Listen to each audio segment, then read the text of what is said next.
Morning friends. வீட்டில் பிள்ளைங்க இருக்கும்போது ஒரு பொருள் கூட வச்ச இடத்துல இருக்காது.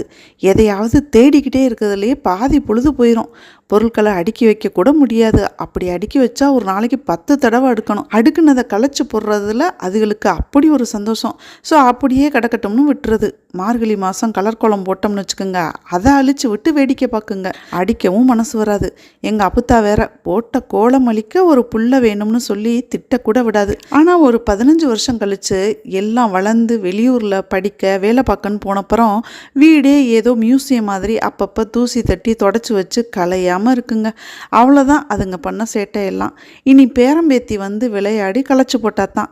ஸோ அந்தந்த காலகட்டத்தை அப்பப்போ சுகமான சுமைகளாக எடுத்துட்டு கடந்து வரணும். ஆசைப்பட்டா கூட அந்த சுமைகளை இனிமேல் தூக்கி வச்சுக்க முடியாது பாருங்க. ஃப்ரெண்ட்ஸ், இன்னைக்கு லஞ்சுக்கு வெண்டைக்காய் கேரட் போட்ட சாம்பார், பன்னீர் குடமிளகா மசாலா, முட்டை, சாதம், தயிர் எல்லாம் ரெடி ஆயிடுச்சு.